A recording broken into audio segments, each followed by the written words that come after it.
Twit რომ მართლა უპრეცედენტო რეალობის წინაშე ვართ, მართლა არ ყოფილა ესეთი პრეცედენტი, რომ კანდიდატი ქვეყნის, ასე ვთქვათ, პოლიტიკური ელიტა, იმიტომ რომ დიპლომატიური და სამსახურებრივი პასპორტები აქვს, ასე ვთქვათ, პოლიტიკურ და დიპლომატიურ ელიტას, ხო?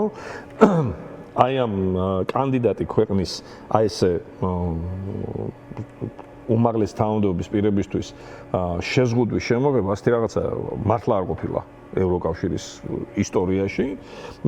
თან ეს იმ ფონზე, როდესაც ნარჩუნდება ჩვეულებრივ მოქალაქეთათვის უვიზო რეჟიმი. ეს ძალიან მნიშვნელოვანი რაღაცა არის და ეს არის თუ არა გარკვეულწილად თუნდაც უვიზო რეჟიმის შეზღუდვა ნაწილობრივ. რა თქმა უნდა.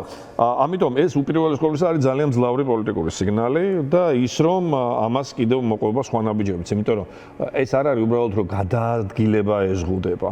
გადაადგილების შეზღუდვის გარდა ეს არის რეპუტაციული ზიანი და ქვეყანას რომელსაც ყავს იმ ტიპის ასე ვთქვათ პოლიტიკური ხელმძღვანელობა რომელსაც პარტნიორებთან არ ჩაესვლება იქ უკვე ბევრი სხვა რაღაცა დგება კითხვის ქვეშ და დღეს ამაზე სხვათა შორის კალასმა ძალიან გასაგებად ილაპარაკა რომ ეს არის იმ პროცესის დასაწყისი და არა დასასრული და ამას აუცილებლად ექნება გაგრძელება. ეხლა რაც შეეხება საკუთრივ იმ საკითხს რომ შეძლებენ თუ არა გადაადგილებას ხო გადაადგილება თეორიულად შესაძლებელია, იმიტომ რომ შეიძლება ჩახვიდე, ასე ვთქვათ, იმ სახელმწიფოში, რომელიც უფრო ლოიალურად არის განწყობილი და გადაადგილდე, მაგრამ ამასაც ნახეთ ჯერ ერთი ანუ ჩვეულებრივი პასპორტით შეგიძლია ჩახვიდე აქ ყველაზე დიდი პრობლემა რა არის იცით რომ თავის არიდების გზები შეიძლება მოინახოს, მაგრამ თვითონ ის ფაქტი,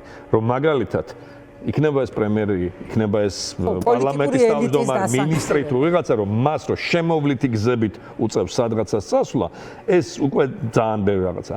არის მეორე თქვენი თქმის არ იყოს მართლა არსად არ წაესვლება, არავინ მათ არ ელაპარაკება.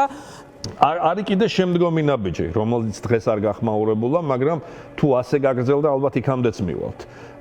ეს არის უკვე პერსონალური მონაცემების გადაცემა და შენგენი მართალი ხშირად არის ხოლმე რომ ვერ დააწესებენ სანქციებს, იმიტომ რომ შეზღუდებს, იმიტომ რომ არ არის კონსენსუსი, მაგრამ ნახეთ შენგენი შეთანხმება მათ შორის გულისხმობს იმას, რომ მხარეებმა ერთმანეთს პატივი უნდა სცენ, ხო შიგნით. აქედან გამომდინარე, თუ კი რომელიმე სახელმწიფო ამბობს, რომ ეს ადამიანი ჩემთვის პრობლემაა, მისი შემოშვება, სხვა სახელმწიფოები ვალდებულები არიან ეს გაითვალისწინონ და ესენი საზღვარზე არ შეუშვათ.